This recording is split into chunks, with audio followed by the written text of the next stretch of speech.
Yeah, this'll do. You guys ready? I was born ready, Hoss. Okay, let's suit up.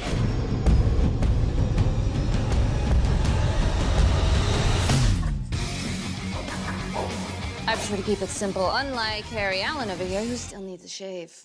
Wait, when you said suit up, you meant like right now? I'm hungry. Yes, now. We've been suiting up for 20 minutes. I mean, am I the only one who suits up one leg at a time? Well, yeah, it's a skirt, so I don't have to deal with legs and zippers and stuff like that. Okay.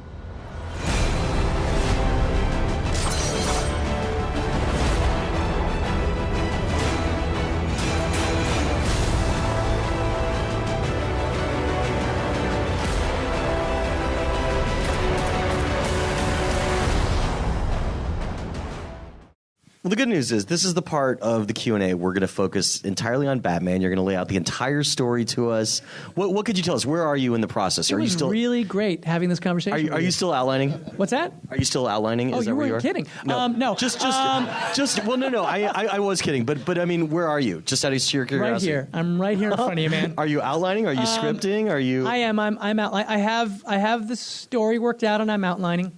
Yeah, and I was a huge Batman fan, and I had actually the same. There were these dolls when I was a kid by Mego. I was captivated by him and him as a character, and just I had all the toys. I had the Batmobile from I don't know if it was Dinky or Corgi, but this amazing old cars and that kind of stuff. And I think what's interesting to me is that right now Hollywood is making a very narrow band of movies, right? Everything is about a franchise, about a pre-existing property, and that very highly personal, point of view driven mode. What I see in Batman that I find so interesting is that in a way he reminds me of Caesar in that he is a character with a really troubled past who is grappling within himself to try and find the way to do the right thing in a really imperfect world, in a corrupt world.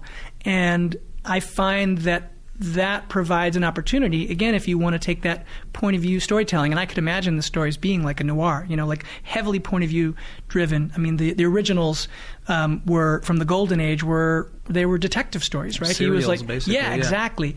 And I think that if you can marry that with the personal, that there's a chance to do something very exciting. So, again, I see an opportunity to do something that might be hard to do in another way in the studio system, and if you're going to make a movie in the studio system, I find that this kind of filmmaking can be very exciting. Yeah. Okay. Do you have favorite Batman story arcs? Sure. Yeah, I do. But I think, also, I wouldn't want to get into that now, because if I do, then it would be speculation that we'd be doing that story. Sure. But I can tell you this, that, we are looking to all of those, and I'm also looking to other ways that it feels personal. Like, to me, like I said, the thing that's interesting is the ways in which you can connect to these stories, but it's what the genre is a cover for, how it relates to the world that we're in. And so I think, I'm going to draw inspiration from those stories, but I want it to be something that's rooted in something that feels not only personal to me, but relevant, to the time. So, there were the reports that negotiations broke down at some point. You guys came back to the table, obviously, and made a deal. What that leaves me curious about is how confident you feel like you can go in there and do the story you want to do at DC. I certainly hope so. I mean, let's put it this way. I've never worked with them, but my experience with them so far has been really good. And as I describe what I want to do, they seem really excited.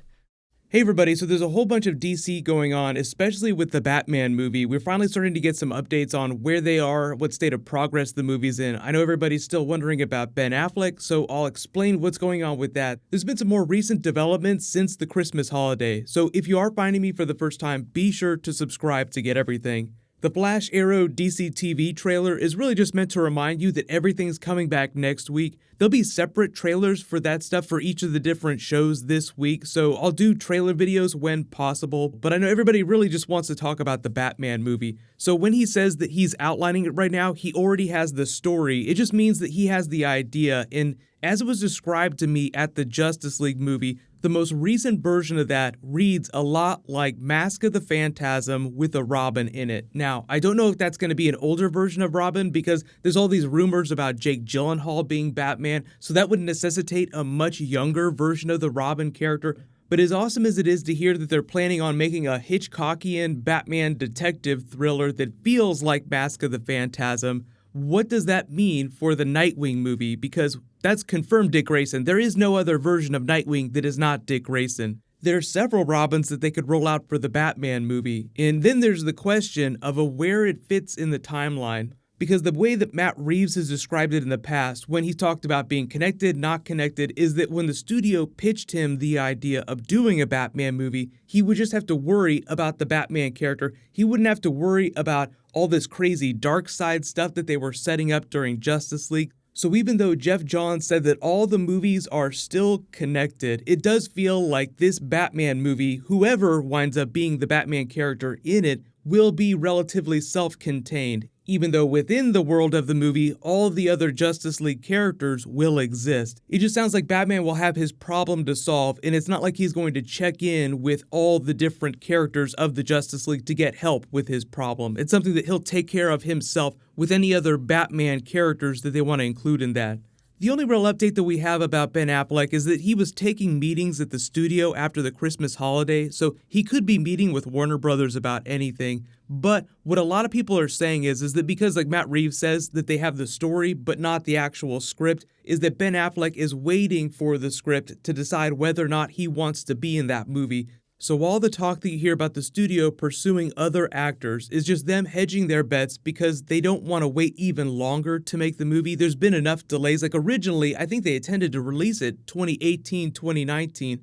But then Ben Affleck said that he never really found a script that he was happy with. So then they had to pursue another director, which is when Matt Reeves came on. So he negotiated the right to do his own story, which he's in the process of writing the script for right now. So you have to add another 6 months, a year before they're done with that. And they don't want to get a year down the road and have Ben Affleck read the script and say, you know what, I don't feel like doing this movie, and then have to wait another 6 months to a year to find the right actor. So typical movie turnaround. I don't think that we see this Batman movie that Matt Reeves is making before 2020, but we'll probably get some more updates about that after Aquaman comes out. Most of their energy is going to be spent promoting that and then the next Wonder Woman movie. But for all of you asking about Ben Affleck Flashpoint stuff, there aren't any updates about that. They haven't locked down their director yet. Once they do that, you'll hear the wheels start turning, but you have to remember that people like Ben Affleck also get script approval on stuff like that. So if he sees the Flashpoint script and wants to change it, that could take a little bit more time. So if you ever wonder why there are so many delays with movies, it's because of stuff like that, like people coming in and not being happy with other people's versions of stories. So if you're powerful enough, you get the opportunity to do the story that you want to do. But later tonight, good news, there's going to be new Black Panther footage dropping. Obviously, I'll do a video for it. I'll also try to get a new Star Trek Discovery video out because that show just came back and they did some really big stuff. There's a new round of the Flash Ring giveaway. All you have to do to enter is just be a subscriber, leave a comment on the video. Congratulations to the winner from my last DC video, CC Oreo. Please private message me so I can get your contact details. Click here for brand new Flash and click here for brand new Infinity War. Thank you so much for watching. Everybody stay awesome. I'll see you guys tonight.